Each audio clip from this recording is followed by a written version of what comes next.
Hi, welcome to today's video and thanks for joining me. Today we're going to be talking about this subject, managing your withdrawals, especially in periods of market volatility. Now, when I'm doing your retirement plan, you guys are understanding exactly what's going on. You know that this is an RSP meltdown or RIF meltdown, and we're talking about your CPP optimization, when you should take it, and we're looking at your effective tax rate, trying to get everything perfect for you. But you all have this one question, and this is why this video is here today, because I want to answer this question. And that is, when we take the money out of the RSP to do that RSP withdrawal in any given year, like, who's doing that? Is it my advisors doing that? Is it something that you are responsible to do? Do you take all the money in one shot? Do you take it monthly? Does this a quarterly thing? How does that work? And then when we do the withdrawal, where do we put the money? Where does it go?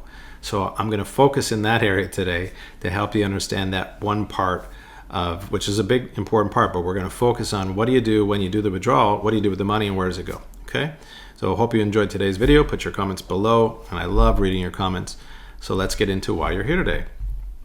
Okay, what you're looking at now is a sample financial plan, and I'm going to just do a quick refresher on what does everything mean, so that you can understand. If you're here to my channel for the first time and you're looking at this, it's going to look overwhelming. So I'm going to just quickly run through it so you understand what you're looking at. Starting, we're going to go left to right across the screen. On the left hand side, that is the year, the person's age. You'll notice number 62 is a little bit bolded more than the other values. That means that is the year this person is intending to retire. So that's what that means in the plan. Then the next two columns are all about government benefits, CPP, and old age security. For this plan, we defer to age 70. Your plan might be different. Everybody's plan is different. But in this particular case, we're deferring it to age 70. Then the next full section is all about income tax. What we're really focusing on here is the effective tax rate when we're doing the withdrawals. And you can see that throughout the retirement, it's about 17% throughout the retirement. I try to do plans where we're within about 1% variation year over year, if we can do it. And what you're looking for here is to not have a big spike. You don't want to see 24% in one year and then 9% another year and 13. You just want it to be flat all the way through. That'll save you taxes along the way. Okay, so now we go to the right hand side, and this is now the financial assets. This is the cash that you have invested. In this particular case, we have an RSP, we have a TFSA, and we have a non-registered account.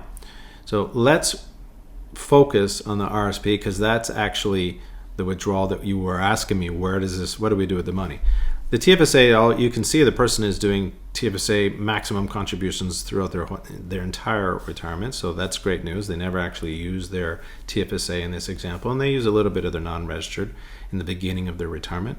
But let's talk about that RSP value. So let's go to the top of that column, and you see the minus 35,000, and it's kind of like that magenta kind of red color.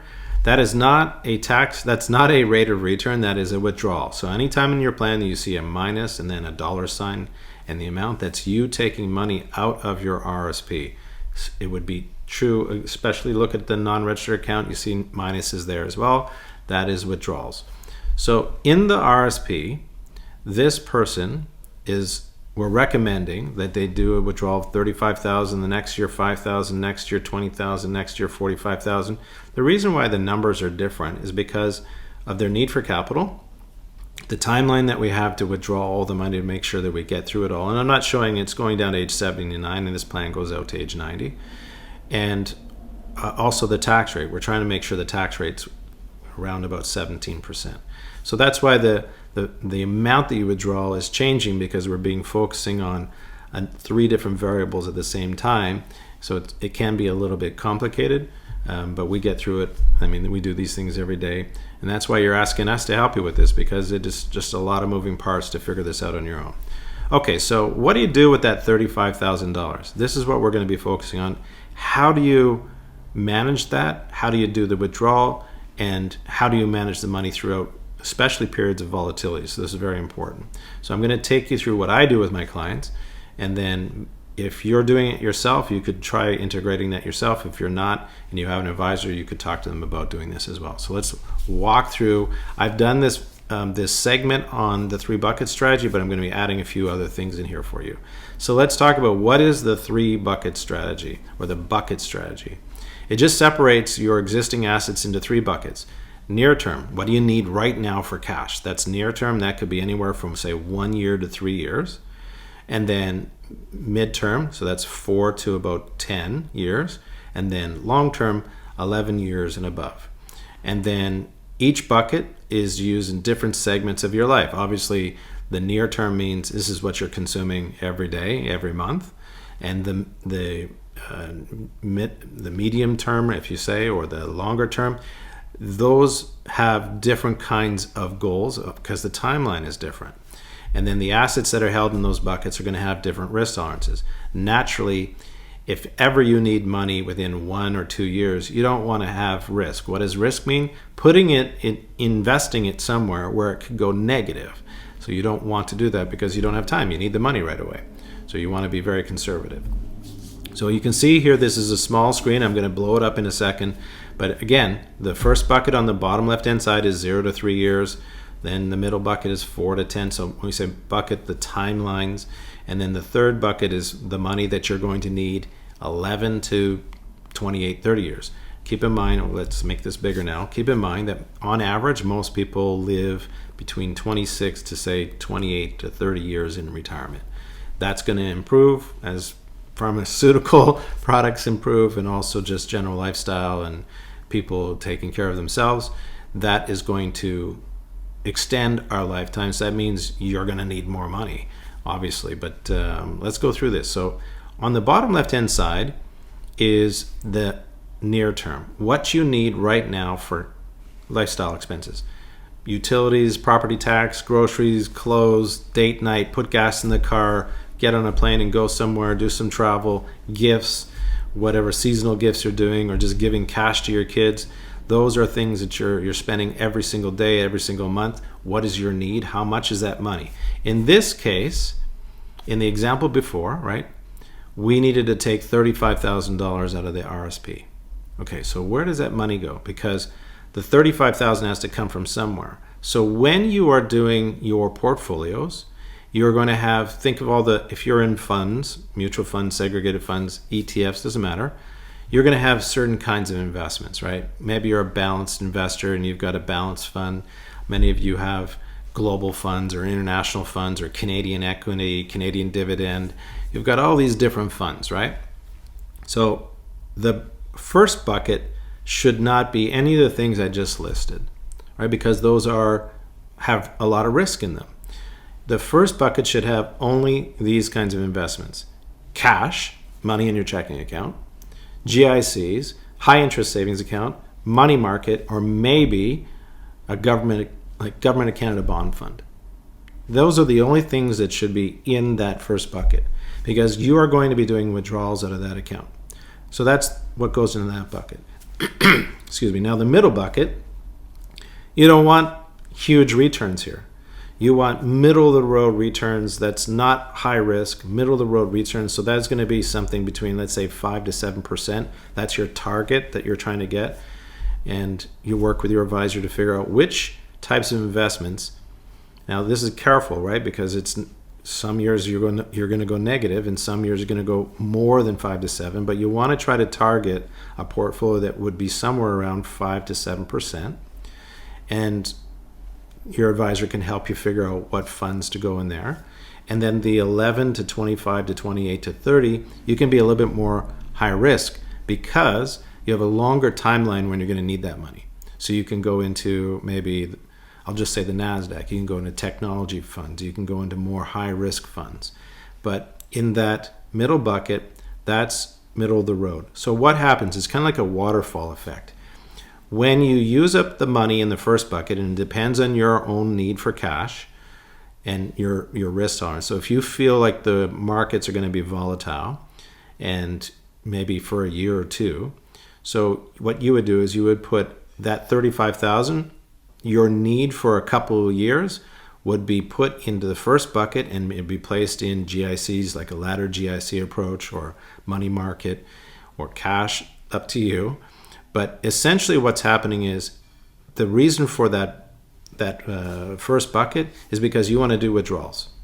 That's what you need every month. So you think of it, you could set that up to be on a monthly basis coming out of those funds. So if you had it in a money market fund, for instance, you would just set it up to have a systematic withdrawal. We call it a systematic withdrawal. We just say, give me X amount of number of dollars every single month on this day of the month, and every month, like clockwork, you'll see those deposits come from that money market fund and into your checking account. And that way you can be assured that every month you have money coming in. It's not in a negative environment. You may be in a negative situation based off of what's going on in the world and the economy, or you may be in a growth cycle, but essentially your withdrawals won't be subject to market volatility. So what I do with my clients is I put their money that we're going to be using for the year in money market. Now, if we are in a growth cycle, I don't just automatically move money into that right away. I might only move maybe a quarter of what they need into money market and leave the rest into, it depends on their risk tolerance, right? And how much they feel that they are secure in not knowing, but feeling like the market is going to be continuing to be in a growth cycle for a period of time. So we don't have to move all of it into money market right away. We can just take what we need maybe on a quarterly basis and put it into money market. Now, I'll come back to this, but I want to go into why would you do this strategy, okay? So what is this really for you? So it protects against sequence of returns. What does that mean? This is super important. Pay attention to this. If you are going to be retiring or in retirement, just starting retirement, this is important. Sequence of returns is about trying to protect yourself from getting negative returns in the first 2 years of retirement. You can see here with this red circle, this 2 dots that I'm circling here represents a negative return. So in this example, you see you've got a 4.8%, that middle line, that represents a 4.8% rate of return, static return for 10 years. And if that person had that kind of rate of return, they would end after 10 years, you see on the right-hand side, $537,000. And if they had 2 negative returns in the first 2 years of their life, but ended up having a 4.8% all the way through, they have less money, $472,000. And if the first 2 years were positive returns, and then they had some negative returns, but the annualized return was 4.8%, they actually had $586,000. So the beginning, the start, is very, very important to your retirement. You want to minimize the severity of returns in your portfolio, and how you do that is you move what you're going to be needing for that year or for that 2 years into an environment where there is almost zero chance that it's going to go negative. Because when you're doing withdrawals in a negative market, that accelerates your account balance to zero faster than anything else. So you want to avoid doing withdrawals when your account is negative. So to mitigate that, move what you need into a money market, high interest savings account, checking account, whatever you feel you want. You talk to your advisor about what would be appropriate for you, and then do withdrawals from those funds and leave everything alone, because you won't need to touch that, at least from a withdrawal point of view, until you've exhausted that cash that you just moved in. And then if I go back to this screen, you can see when that bucket on the bottom left-hand side is exhausted, you're going to now transfer money from the middle bucket, replenish that one bucket at the near term, but now you have to replenish the middle bucket, and that comes from the long term, that one on the right hand, the top right hand corner, that's your longer term. So now you are now taking money from that and replenishing the middle bucket. So this is this waterfall effect. Okay, so that's how that works, and you're constantly reevaluating what are the right funds that you're in, stocks, whatever you're investing in. You're constantly reevaluating with your advisor, are we in the right positions for the next 6 months, for the next year, what's going on, and then what would be an appropriate type of investment that would be really growth oriented over the next decade, because I'm going to need that money to replenish the other sources when I exhaust those, right? So that's how this 3-bucket strategy works. Okay, again, that protects against market a sequence of returns, and then the other one is building peace of mind. This is one of the most common things with the retirees. You have got this DNA built into you to save, get to retirement, save. And then once you get to retirement, you don't want to spend. You're so reluctant to spend because you're worried about running out of money. And this is very normal. I spend a lot of time talking with my clients when we're doing a plan, and I'm saying, look, we answered that question. You got enough money. You're not going to run out of money. In fact, you have a surplus of money. And we've put in all these spending goals that you have in terms of travel and renovations, replacing cars, giving cash to kids, all these types of things, and you still have a surplus. Go ahead and spend your money. In fact, you can spend more. Here's how much more. That's the kind of work we do, and this kind of dialogue that we have with you when we're doing a plan. But you're very reluctant to doing this. So when you have the 3-bucket strategy, certainly when you have a plan, that helps. But when you have the 3-bucket strategy and you've put all the money that you intend to spend for that year, you know, hey, I've got 50,000, 70,000, 150,000, whatever that amount is. I have all this to spend in 1 year, and that's what I'm going to be using. So it's not, having, $1.5 million and you go, oh wow, look at it, I got all this money. There's your budget. Whatever amount you've tabled to withdraw in that year, it's right there, it's ready for you, and it's going to come out every month. So you can not have to have this reluctancy to go ahead and spend, because the math works. Here's how much I'll spend every month. And that just to the next point, resisting temptations. When you have all that money that you've set aside for the year, you can feel confident to spend and know that you shouldn't overspend. That is the amount. Think of it like when parents giving the kids, an allowance. That whole year is right there. That's your allowance. Don't go past that allowance.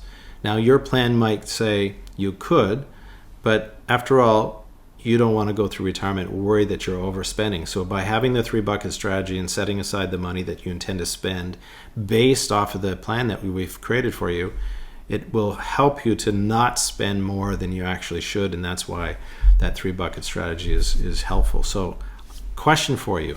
Are you using the 3-bucket strategy? Do you think this is a strategy that could work for you? Put your comments below. When you comment and other people read comments, they're trying to learn too, and they want to know, am I on the right path, or what is somebody else doing? Comments are really important, and so I encourage you to put your comments below. Well, thanks again for being part of this video. It was great to see you again, and I look forward to seeing you in the next video. Thanks, and be well. Take care.